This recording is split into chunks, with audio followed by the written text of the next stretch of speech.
for joining us, everyone. This is a readout webinar of the ICANN80 meeting that took place in Kigali, Rwanda from the 10th to the 13th of June. So thank you for joining. I'll start today by acknowledging the traditional custodians of the land from which I'm joining you today, which is the original home of the Ngunnawal peoples. And I'd like to pay my respect to their elders past and present. And I'd also like to acknowledge Aboriginal and Torres Strait Islander peoples as the first people to innovate and use technology on this land, and to do so over many millennia, a knowledge that we are continuing to build upon today. So thank you for joining us. We have some special guest speakers joining us today to give us a readout of the ICANN80 meeting from the perspectives of their supporting organisation or advisory committee. And we will be allowing each speaker to speak for a few moments and give us an update from their perspectives, and then we'll be taking questions from the audience at the end of all speakers' presentations. So today we'll be joined by Sheldon, who will be giving an update from the Government Advisory Committee, Mohan from the Security and Stability Advisory Committee, Amrita Choudhury from the at-large community, and Jennifer Chung from the Generic Name Supporting Organisation. And I will give an update from the Country Code Name Supporting Organisation. So I think we will start. Ram, if you would like to go ahead first, please. Thank you, Annaliese, and good morning to everybody who is gathered here. It's a pleasure to be back on to provide you a readout. I'm Mohan. I'm the chair of the ICANN Security and Stability Advisory Committee. We had a very effective and productive set of meetings at the recently concluded ICANN meeting in Rwanda. Of the many topics that we discussed, three, I believe, I want to bring three of those topics to your attention. The first is the use of artificial intelligence and machine learning in DNS abuse. The second is name collisions and the impact on the new GTLD round. And the third is DNSSEC, utility and fragility. So just to speak about each one of those three. The first set of discussions that we had inside of the SSAC, and by the way, all SSAC meetings have now been converted to completely open. So they are, and the archives of all of those are available on the ICANN website. So we had a really interesting panel on the use of artificial intelligence and machine learning in DNS abuse and the mitigation of DNS abuse. Now, some country codes, some ccTLDs have implemented machine learning techniques and machine learning programs and artificial intelligence programs to identify abusive domain names that are used for abusive purposes. And in some cases, they claim to preemptively be able to identify when a domain name has been registered, and merely from the fact of the registration and the data associated with the registration, be able to preemptively determine that the name is likely to be used for a malicious purpose and potentially suspend the name or delete the name altogether. We call it kind of jokingly inside of the SSAC, we call it DNS abuse, the minority for DNS abuse. Going back to that movie from many years ago with precognition. The takeaways from the discussion on DNS abuse, the primary takeaway is that artificial intelligence and machine learning, while it's really interesting and has significant potential impact going forward, it is not ready yet. We cannot really depend upon the algorithms that the artificial intelligence systems create to be able to reliably identify domain names as truly malicious, truly abusive.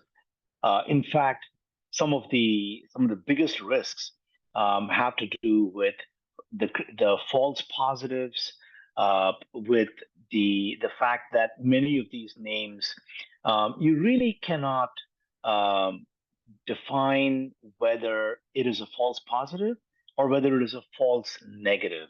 So just to explain what a false positive, false negative is, false positive is when you identify a domain as being abusive when it actually isn't.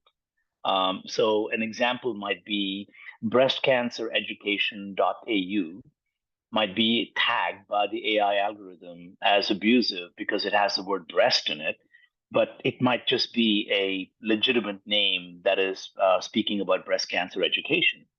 And a false negative might be getyours.au, might look like it is a completely legitimate name. And I just made these names up. Please don't go look them up. They may actually be perfectly good names. But a name like, getyours.au might look like to the algorithm a completely good name, but in reality, it may host really objectionable content. So the AI engines haven't yet caught up to the point where they can reliably distinguish between false positives and false negatives and get to a high level of accuracy. The other thing that is currently an impediment is the cost. AI is very, very, very expensive to implement. And in most cases, in most places, the mitigation of abuse and the remediation of DNS abuse is considered just a cost center. It doesn't make money, and you're really in the business of preventing harm rather than generating revenue, right? So the cost justification hasn't caught up yet either. There were several other outcomes. I would refer you to the decks and slide decks, as well as the actual panel discussion that is available archived on the ICANN80 website. The second topic that the SSAC focused quite a amount of time and energy on was name collisions and its impact on the next round of new TLDs. In short, in layman's terms, name collisions are the equivalent of two houses that have the exact same address. If you try to send a piece of mail to that address, the post office would not know where to send the mail to because you have two destinations, two sites in real life that have a collision, that have the exact address, including the exact, postcode. That equivalent happens and is likely to happen on the internet with new TLDs.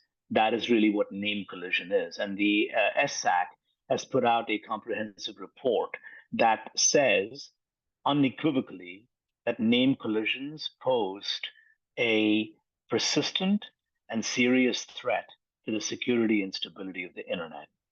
We've been engaged in significant dialogue with ICANN, the organization. And as part of the dialogue, what has been surfaced is that there may be privacy risks that ensue. Specifically, things like IP addresses, things like some usernames and passwords or other credentials may come through to whoever is trying to mitigate the name collision. And ICANN is deep in the midst of considering whether they should be the ones who do the name collision analysis and mitigation, or whether they should delegate that, they should hand that off to the actual people who are applying for these names.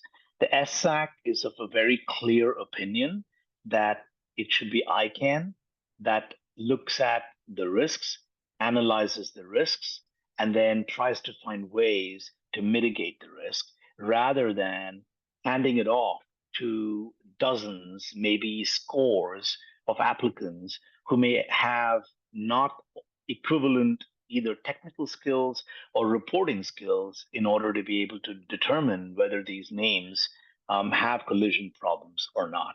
There's a strong dialogue that is going on between the board, ICANN.org, as well as the SSAC. We expect this to take some time. One thing of note, in the SSAC panel, we had folks from the ICANN.org who are in charge of implementation participate, and it was a very good conversation. But a couple of things emerged. One, ICANN.org is in the midst of determining the cost and the impact on time the name collision analysis may have in the next round. A very, very preliminary analysis from ICANN.org has said it could be tens of millions of dollars and it could be 2 years. But you should keep in mind that that is very rough, not even a ballpark estimate. That is just very high level, rough idea of what it might be. The real takeaway is that it won't be free. It'll take time. It'll take some money. And the SSAC's point of view is darn right. It should take time. It should take some money because this is a really important thing. You cannot, delegate a name that has risks. This bell, once it's rung, cannot be unrung. So we have a fairly clear point of view on that. The last thing that we discussed and generated a significant amount of time and energy in the SSAC and our discussions was DNSSEC. Now, for a long time, ICANN and many TLD operators, many registries have been promoting DNSSEC. DNSSEC is a short form for DNS security extensions. It's a way that guarantees that if you click on a link that comes to you, that you will actually be transported to that link. If it is enabled, if DNSSEC, that security validation, is enabled all the way from the start to the end. Now, what has happened in over 15 years of deployment of DNSSEC is that every 6 months or so, there's some major TLD, some major case where there is a DNSSEC snafu, and as a result, an entire top-level domain goes dark. Resolution stops. The DNS suddenly seems to stop working for that TLD. And there are many, each one of these has an individual root cause, but the overall sense that is emerging is that DNSSEC is technically very complex, number one. Number two, even highly qualified, well-funded, and highly experienced operators mess it up quite regularly. So there is a level of fragility that is being introduced because we have added extra security. Now, this is actually true for almost all security measures. At the moment you add a new security measure, you're going to add extra pinch points, extra places where the system gets a little bit more fragile. So we had a really good discussion about it. There were some provocative questions asked, including, has DNSSEC done the worst it can? And is it time to recommend that DNSSEC has served its purpose? It was a good idea. It wasn't worth the while, and we should stop implementing DNSSEC. Now, there's a debate that ensued as a result, as you can imagine. The SSAC is going to start studying this topic and intends to put out a report in the next few months that provides its perspective. And the SSAC has not only security experts, but it has many large TLD operators who are operating DNSSEC at scale. And as a matter of fact, every single one of them has had a significant problem, right? So the SSAC intends to look at the topic quite thoroughly and really bring to light what would have been heresy a few years ago. To even say DNSSEC is bad would have been considered, heretical in the technical community. But we're gonna get to that place explore it, and come back with our findings and our observations. So those were three very interesting and intriguing topics. Again, all the panels are archived and available on the ICANN site. Thanks. Back to you, Annaliese. Thanks very much, Ram. And just a reminder that the questions will be taken through the Q&A pod. So please write your questions in there. We'll take them at the end. But if you are have a question sort of specific to one of the speakers, feel free to identify the speaker your question is aimed at, and they may choose to type an answer in. But we will get to questions at the end of all presentations. And there are already a couple of questions in there. So our next speaker is Sheldon. Go ahead, Ian. I'm hoping we have audio now. Great. Can you hear me? Okay, yes, perfect. Good afternoon. My name's Sheldon. I'm the Director of the Internet Governance team here in the Department of Infrastructure, and I am the Australian Government representative to the ICANN Governmental Advisory Committee. I think the GAC had a pretty successful week in Kigali, and I wanted to applaud the efforts of the Kigali government once more on a very successful meeting. Of course, the GAC had the high-level governmental meeting held as a day zero event just before the ICANN week proper, and our representative to the high-level government meeting was Kath Saleri, the Assistant Secretary for Consumer Safeguards branch, with support from DFAT's Nairobi post. So the high-level government meeting, or the HLGM, was quite an important event, given we haven't had one since Barcelona in 2018. But it's also situated amongst the breadth of other global conversations happening in the multilateral space, which are seeking to define the UN's role on digital matters more broadly. It was also hosted by the Rwandan government, and I felt that was quite an important aspect here, that it was hosted on the African continent, given so many African countries are still seeking to connect the unconnected, and many of those countries were looking to the UN for guidance on how to do this safely and in the best interests of their economy. So the first half of the HLGM looked at general multi-stakeholder processes, the role of ICANN, and the importance of cooperation on internet matters. Australia delivered 2 interventions, reinforcing our long-standing commitment to the multi-stakeholder system of internet governance, as well as highlighting the value of processes like the recent Net Mundial +10 event. We also spoke briefly about how much was at stake during the GDC negotiations and how critical it is that we hold fast to the multi-stakeholder approach to internet governance, particularly as we approach processes like the WSIS +20 review. The second half of the day focused predominantly on supporting better digital inclusion, development, and meaningful connectivity, with the spotlight on challenges in Africa. I think this was an excellent way to spend the latter half of the day, and some of the discussions and real-world examples were quite striking. We talked a lot about how interconnected the issue of connectivity was, and many of the broader challenges and benefits that African countries are facing. One of the most striking examples for me was to mention that so many African cities are growing at such an extraordinary rate that in a large majority of cases, when they lay new fiber across their cities, within a few months, that very fiber needs to be cut as they build a highway or a bridge or other critical infrastructure.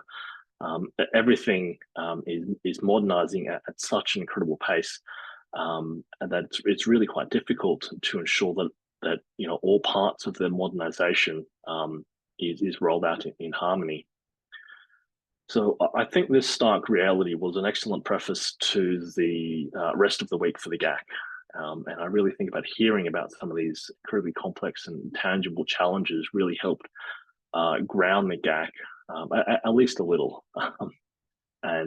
So from my perspective, I think this perhaps why the rest of the week appeared to be relatively straightforward. So the rest of the week, the GAC obviously held a range of bilateral meetings with other ICANN communities, which were always welcome. We had robust conversations with the board, the ALAC, and the GNSO. The GAC also managed to agree on the 2024 to 2028 GAC strategic plan. So this is a bit of a new process for the GAC and something we've been working on for the last couple of months. This is a document which articulates some of the topics which are of enduring importance to the GAC and should help the GAC articulate priorities to higher levels of government, new GAC members, and ICANN stakeholders.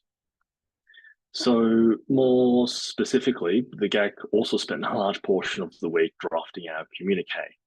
It covered many of the same issues that we discussed in San Juan, including public interest commitments and registry voluntary commitments, DNS abuse, transparency and statement of interests.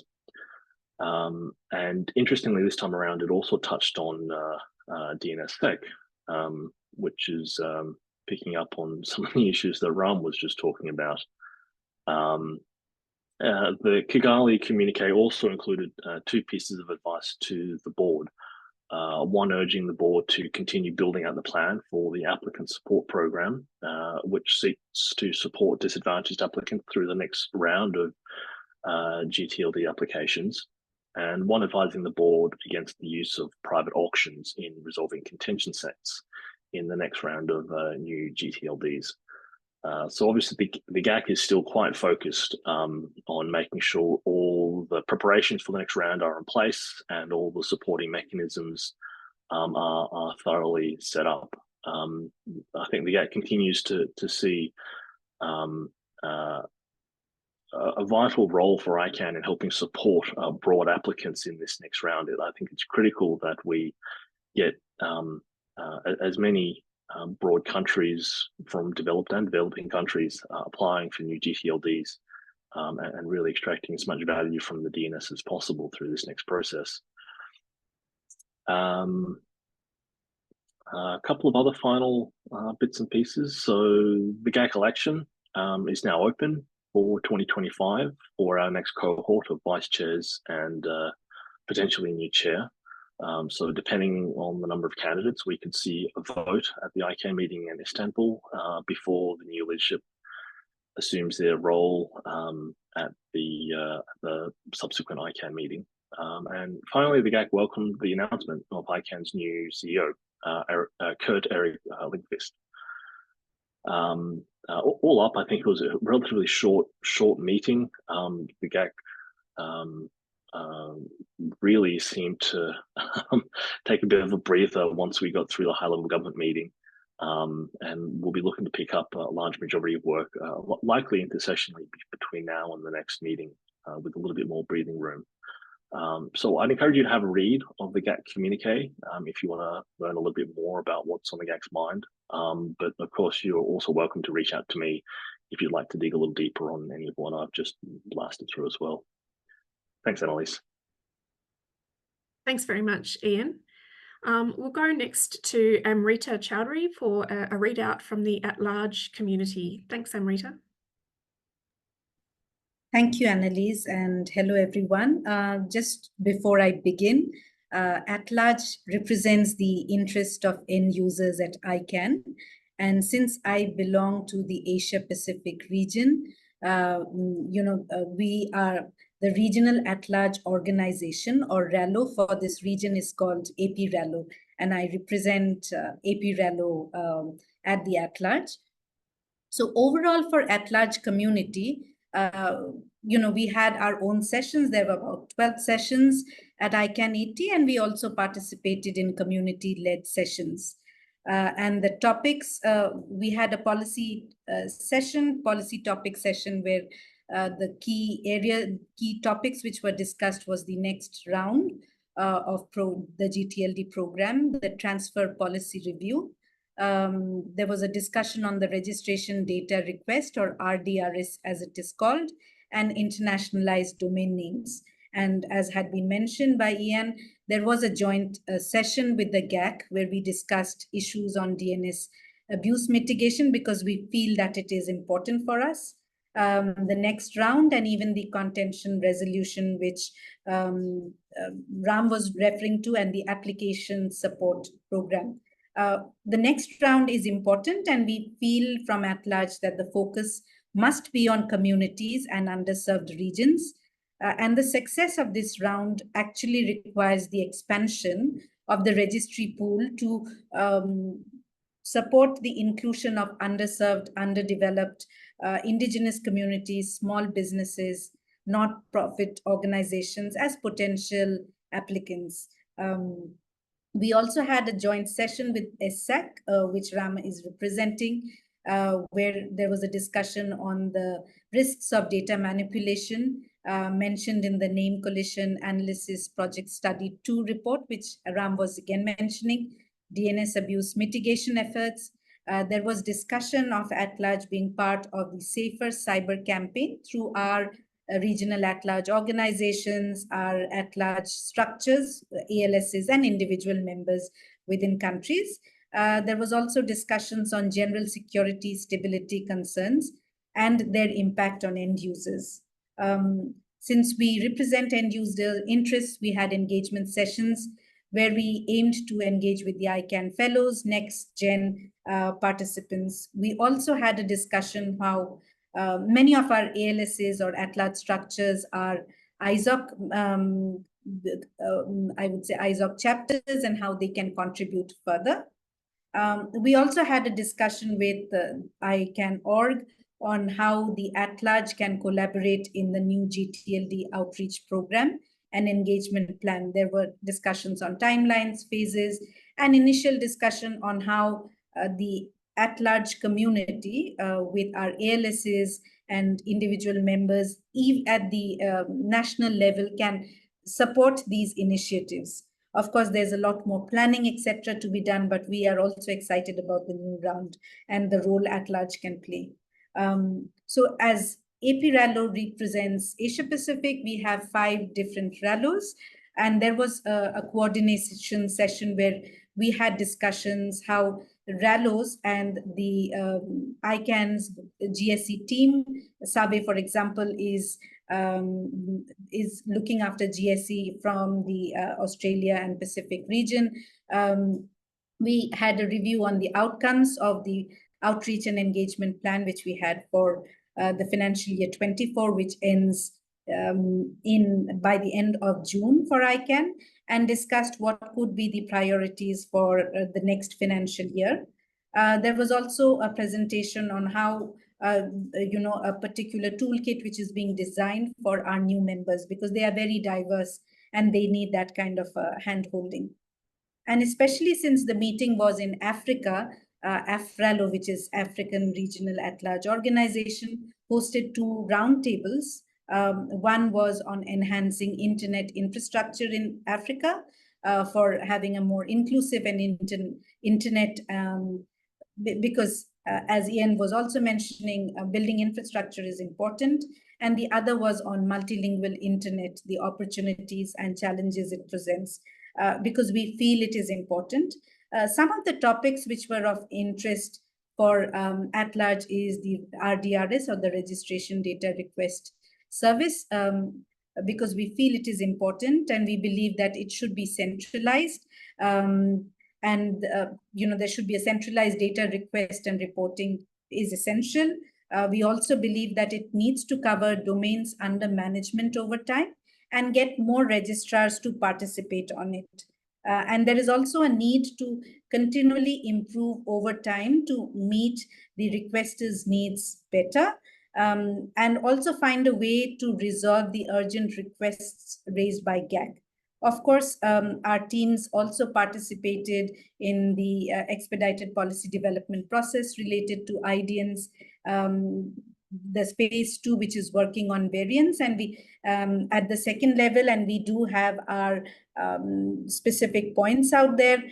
We also have certain points on the transfer policy process, but I think we were limited to about 5 minutes, and I will stop it here in case someone has any questions. I would be happy to respond. Over to you, Annaliese. Thanks, Amrita. And I think we're still okay for time. So just a reminder to put questions into the Q&A pod if you have them, and we'll be taking those at the end. There are a couple in there already, but please feel free to put your questions in as we go. Thanks, Amrita. Our next speaker is Jennifer Chung, one of the GNSO, the Generic Name Supporting Organisation counsellors. Thanks, Jennifer. Thanks, Annaliese. Hi, everyone. My name is Jennifer Chung. I'm one of the GNSO counselors, as mentioned by Annaliese, and I'm actually the counselor from the registry stakeholder group, which is part of the contracted party house. I'm going to try to go a little brief on this because this is the policy meeting from the middle meeting is a policy meeting, and actually there's a lot of work that the GNSO and its policy development processes had done. So I'm going to split this update into three. First is the policy development processes. There were two working groups, the Internationalized Domain Names, EPDP, so the Expedited Policy Development Process. Not really good with the full name. I usually like to use the acronyms. Had one meeting in Kigali, and it was going through the first go through of the phase 2 final report public comments. So this particular work covers the issues on the second level variant management. So the phase 2 report is currently going to be looked at by this team after the Kigali meeting, and we will probably look at a final report. Timeline is looking at November, I believe, to be able to get this to the GNSO Council for further approval and adoption. The second piece of policy work that was done as a working group is the Transfer Policy Review Policy Development Process working group. During ICANN, the recently concluded ICANN meeting, this working group was finalizing its initial report, and currently that group is planning to publish this report in August. And then finally, the council also had a standing committee on the registration data request system, the RDRS. It has the mandate to look at and review every 6 months of the RDRS metrics and discuss the trends of this data. The registrars also held a session in Kigali looking at what makes a good RDRS request. So that is the policy development part of the GNSO work. The second part is the council also held one meeting with the GAC, the Government Advisory Group. For this meeting, we looked at several issues. We did an update. I think you already had heard from Ian about the high-level government meeting that happened on, I think, day 0 of the Kigali meeting. We also discussed the statements of interest and next steps. I think both the GAC and the GNSO are looking towards the ICANN board to publish or announce a document on ethics before the community can take next steps on this. We also discussed a new GTLD program, in specific, the applicant support program. We had an update also on the singular and plural issue. There was also an update from the implementation review team, and that review team actually had several sessions across the week discussing things from fees to suggested trends, and looking at also the resolution of contention sets.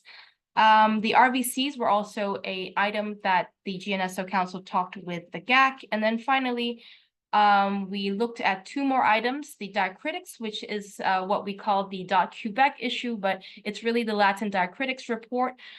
This particular item of work, the council has already instructed staff to prepare an issue report. We're going to look forward to receiving this sometime. I think we approved it in the meeting before the Kigali meeting, so the 45-day period where staff is supposed to be preparing this report, we'll be looking at probably the next council meeting in August. And then finally, we also talked about urgent requests and data accuracy. We had a pretty long discussion actually during the council sessions about this. So for the GAC and GNSO Council meeting, I think they're waiting for our next steps when we meet again in Istanbul. So specific to the council, we had 3 meetings. We had an informal GNSO meeting, we had the actual public meeting, and then we had a wrap-up.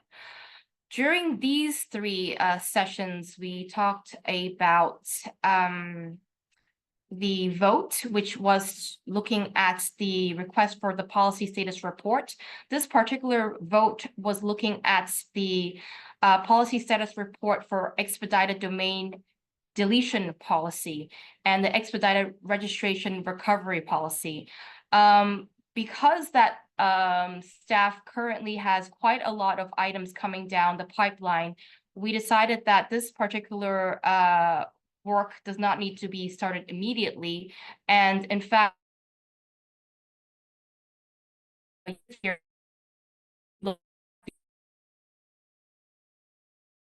policy.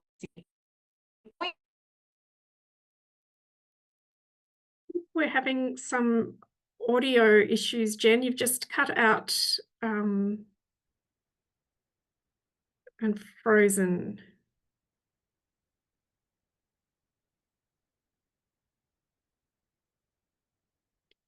I'm not sure if you can hear us, but perhaps you could turn your video off.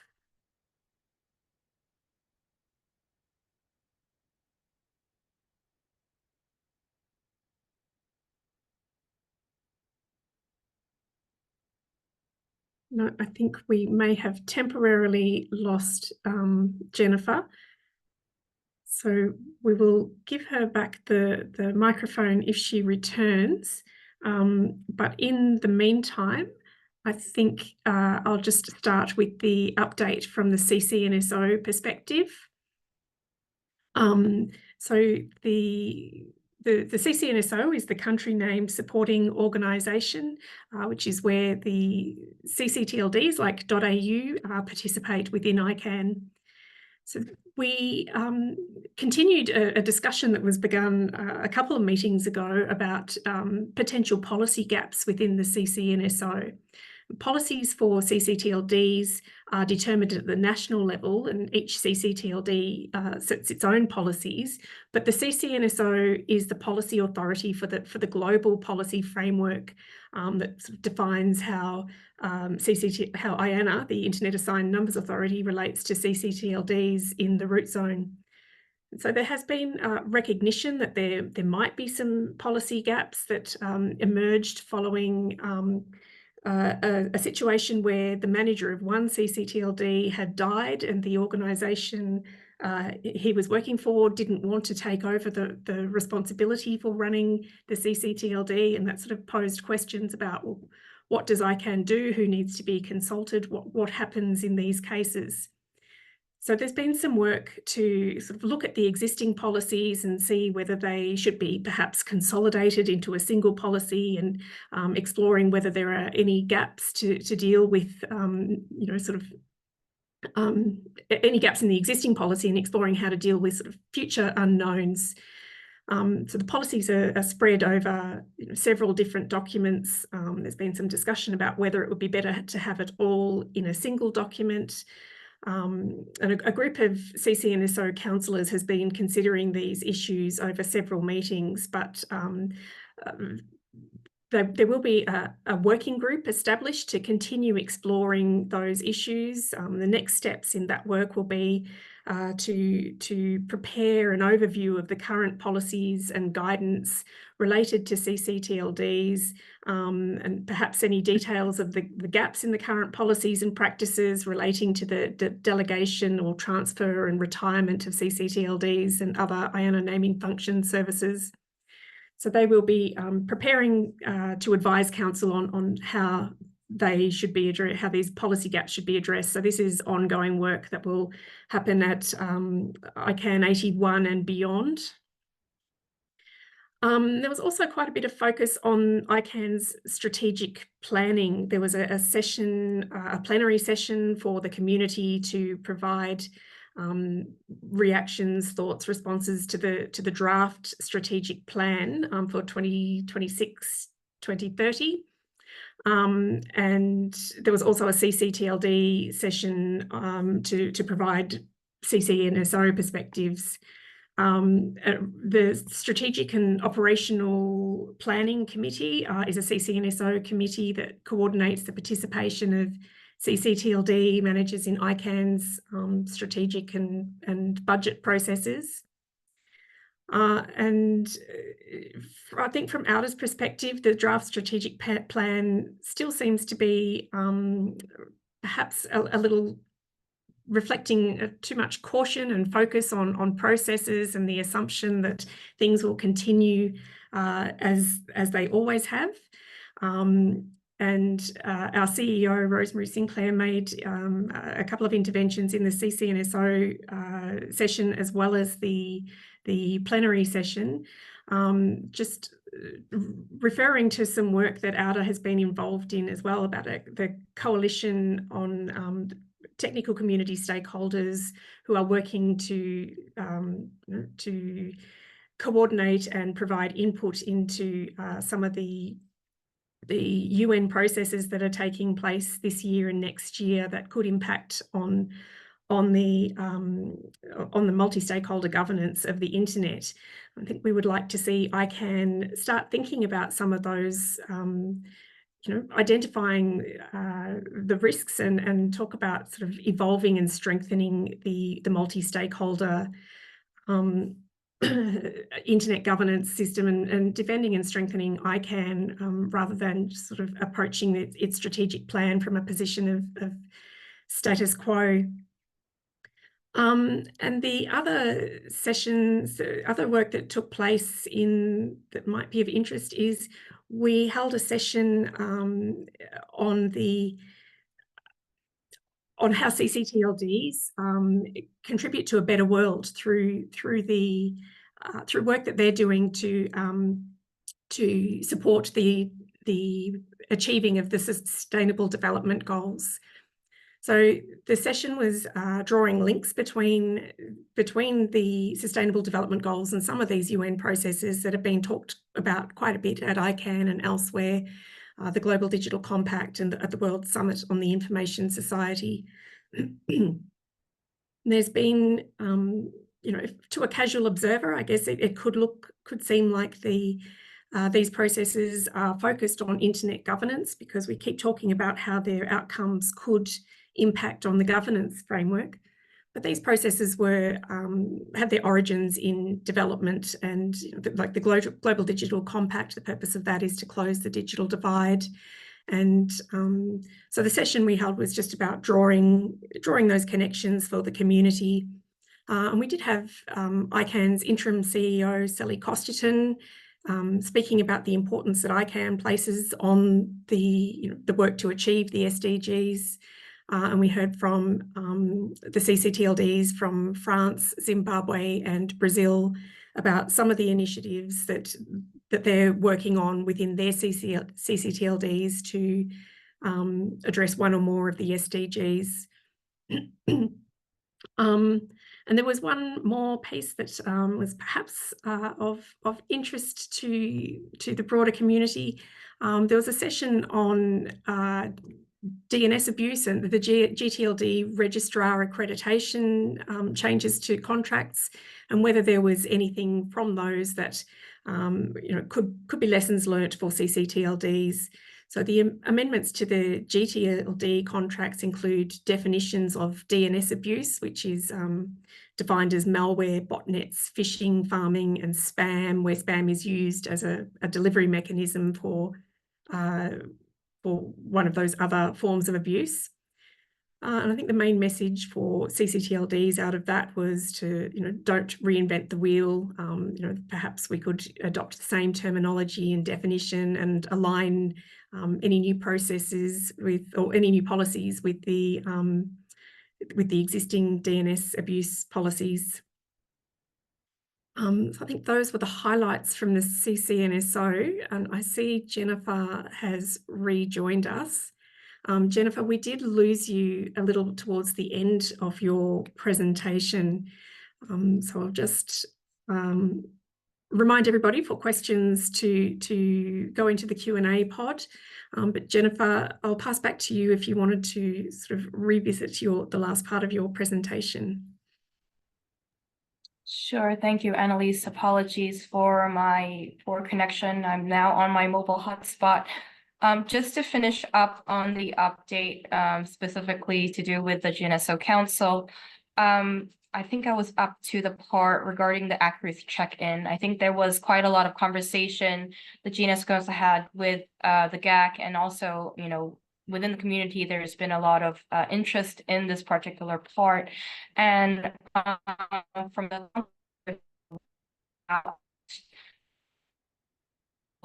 and also constituencies, look at whether there is going to be a value to restarting the scoping team, and how we can advance this topic, because the ICANN community really values the importance of this.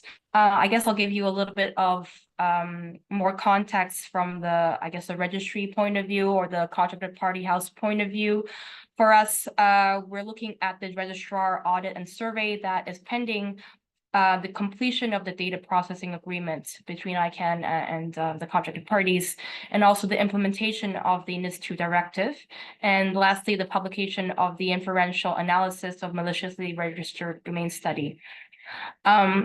I think from ICANN staff side, they're also proposing looking at historical data via the existing audit program, and also engaging with the contracted parties regarding the current European ccTLD identity verification practices.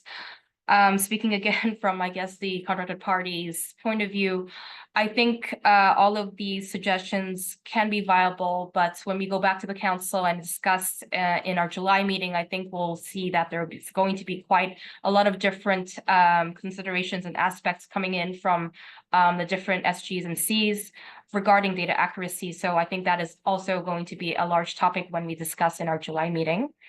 And then finally, I think there's been a little bit more of discussion coming out of our strategic planning process, which was the end of last year. There was some items, the action items that we needed to wrap up, specifically looking forward to our July meeting, where we will be discussing the recommendation report that the ICANN board receives from all of the GNSO recommendations, to see if there is a difference in the recommendation reports coming from the council and the ones that staff also prepares for the board. This is a very important topic, because one of the underlying and overarching things that the council is talking about is how to make its recommendations board ready, insofar as in a way that it won't be unadopted or taken back from the ICANN board. And so finally, there's one more item that we're looking forward to in our next few meetings. We're opening the cycle for the GNSO chair election. This timeline will be provided by staff in our July meeting. And then there will also be a one-pager coming in from staff, which the council will look at, regarding what I just mentioned about board readiness of the GNSO council policy recommendations. So that's it for me. Back to you, Annaliese. Thanks very much, Jennifer. And thank you to all of our speakers. I should note at this point that 3 of our speakers are joining us internationally, so we really appreciate Ram and Jennifer. It's still Sunday evening for you, or Sunday night, so thank you very much for making time to join us for this update. And Amrita, I think it's probably very early for you in India. Thank you very much. We did have a couple of questions in the Q&A pod, and if there are more, keep them coming in. And of course, if any of the speakers would like to ask questions of one of the other speakers, you are, of course, very welcome to do that as well. But I will go to the first question in the chat, which is one for you, Ram. It's the AI tech may not be dependable yet, but could it be considered an 80% solution to the problem? That one's from Ingram Niblock. Thank you, Ingram. Interesting question. I think the real answer to that is if you have to put yourself in the shoes of somebody who actually owns a domain name and a website, let's say you own the domain name breastcancereducation.au, and the algorithm says that's an abusive site, that has pornography on it because it has the word breast in it, and the registry arbitrarily takes you down. The 80% solution to the problem affects you 100% of the time, and then you're offline and really in trouble trying to get back online. So I think the short answer to the question is I don't believe that the AI tech can be considered an 80% solution to the problem just yet. However, it is a very interesting technology that allows for registries and registrars to actually analyze how their own responses to DNS abuse is coming through, number one. But more importantly, I think it might give the real life human analysts who are today performing analysis of what names are abusive and what are not. I think it will give those real life human analysts a run for their money. And I would suspect in a few years' time, those jobs are probably going to go away.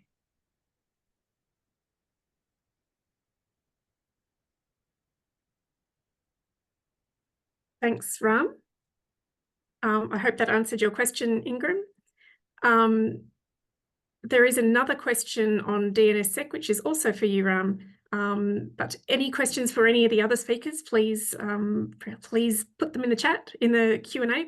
The next question is from Hamilton Walker. It's, when will DNSSEC become better to simpler to implement, better documentation, clearer processes? Great question. Hamilton, there are, I think, two very clear things. After 15 years or so of deployment, DNSSEC is yet to be an overnight success. And in the tech world, it takes about 10 years for something to become an overnight success, right? So DNSSEC hasn't made it there yet. In my opinion, the number one problem stopping it from simpler implementation is not better documentation or clearer processes. It's actually better tools. The core technology is really solid and does a really terrific job when it's deployed right. But the tools to deploy it and to configure it and to change it and to keep it modified, those tools are really primitive. And that tool set has to be improved if we want to have DNSSEC not only become mainstream, but just work like a utility ought to work.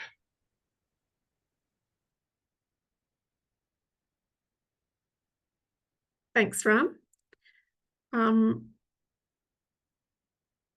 I'm not seeing any more questions in the pod. Are there any questions that the speakers would like to ask of one or more of the other speakers? And I have a couple, but I will just see if anybody else wants to ask. Ram, go ahead. Thanks. This was a question for Ian. Ian, from the government's perspective, in the high-level meeting, there was a session on digital inclusion. What was the thrust of that set of discussions, and where does it go next?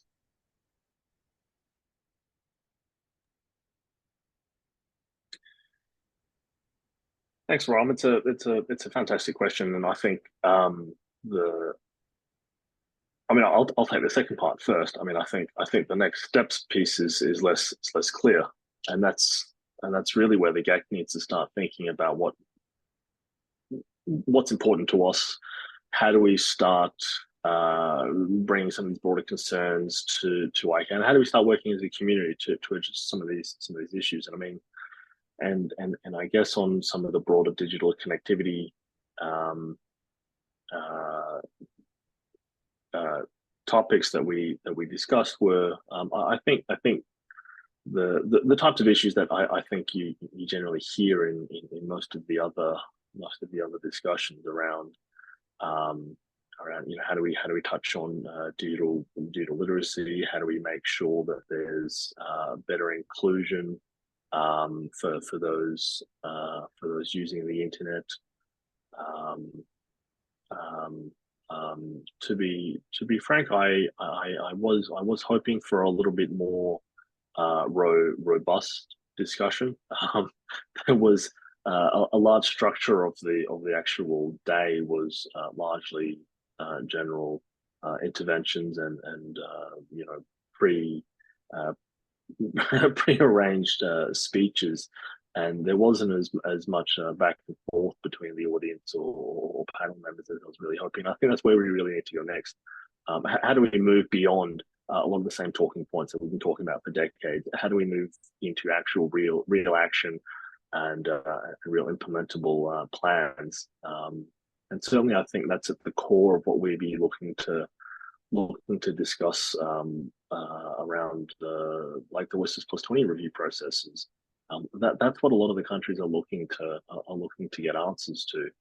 That they've heard a lot of the same talking points for a very long time, and we really need to look at how might we evolve the discussion, have just an honest, open, frank discussion about what can the ICANN community do on some of these issues. So unfortunately, I don't think we quite got to that level, but understandably, a lot of the ministers are quite poor on time, and you can only get so much in a single day's worth of events. But I'm not sure if I've really answered your question, but it certainly is a good one. Thank you, Ian.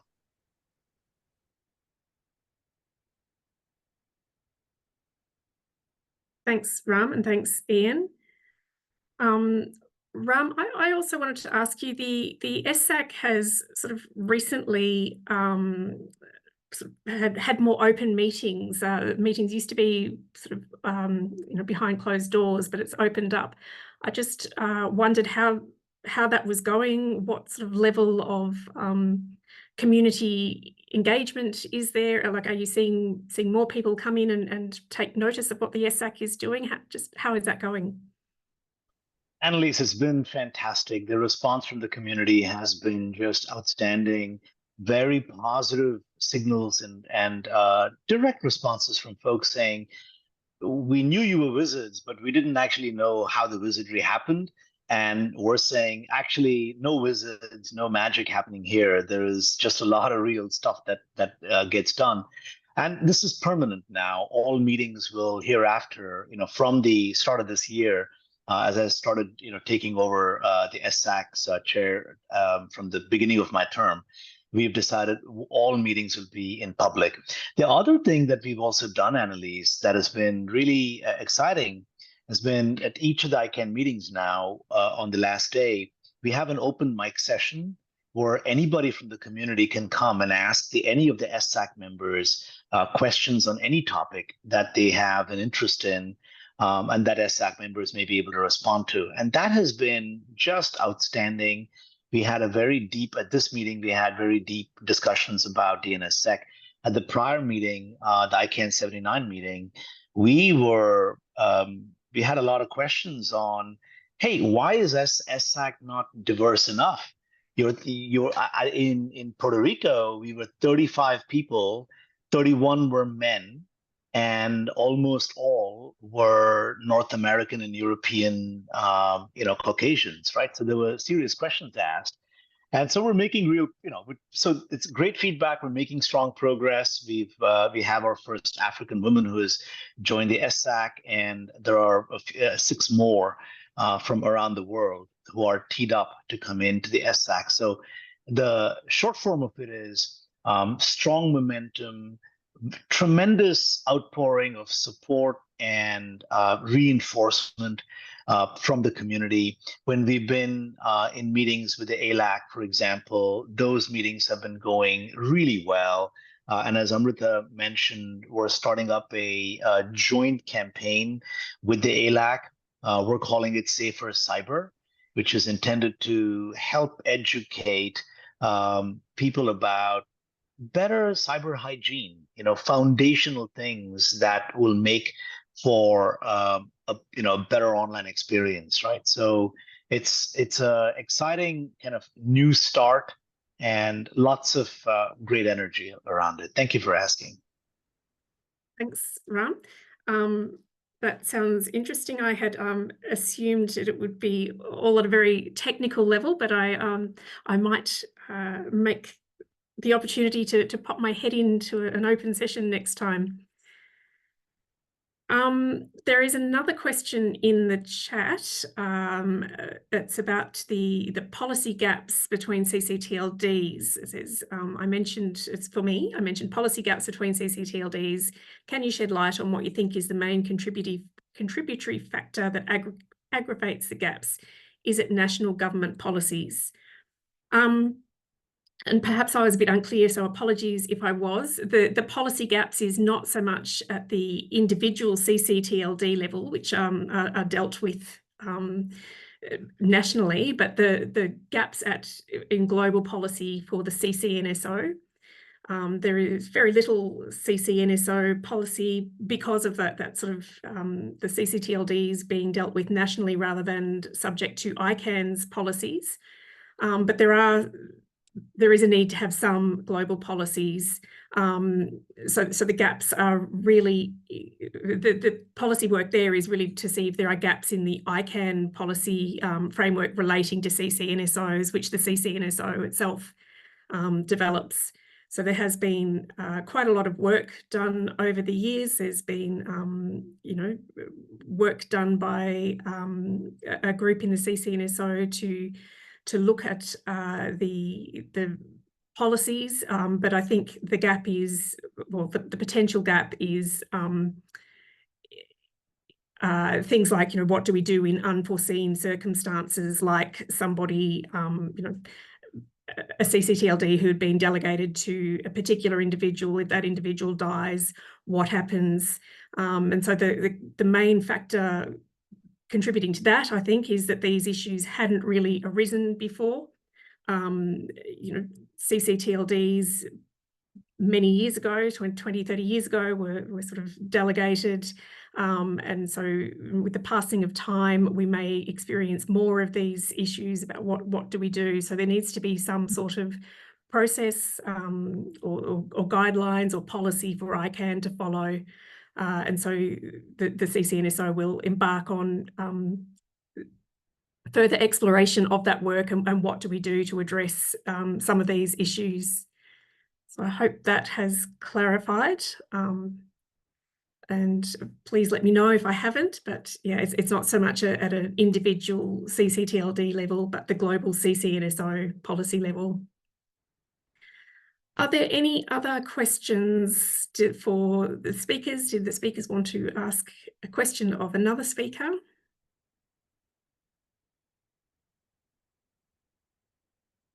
I'm not seeing any. So, oh no, Jennifer, go ahead. Thanks, Annaliese. Not really a question for a speaker specifically, but just to also add that the GNSO will be having a meeting with the ccNSO coming up, I think, on the 11th of July. And I think that's a really good thing to have both councils have a more periodic touch base and update, because a lot of our work do overlap and a lot of the policy development processes also overlap. Thanks, Jennifer. I don't see any other questions in the chat pod, and I'm not seeing any other hands. So in that case, we might bring this to a close. Once again, thank you to all of our speakers, but particularly Ram and Jennifer for joining us on a Sunday evening. We really appreciate you taking the time to update us from your communities.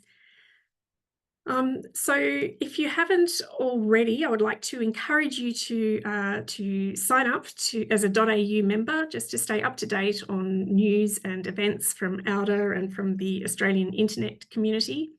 You can do that on auDA's website, and membership is free, of course. And I did want to just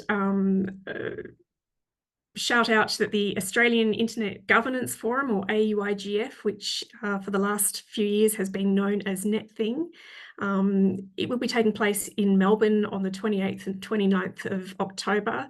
It's an annual event and based on the IGF model that brings together the multi-stakeholder community to discuss internet governance and public policy issues relating to the internet here in Australia.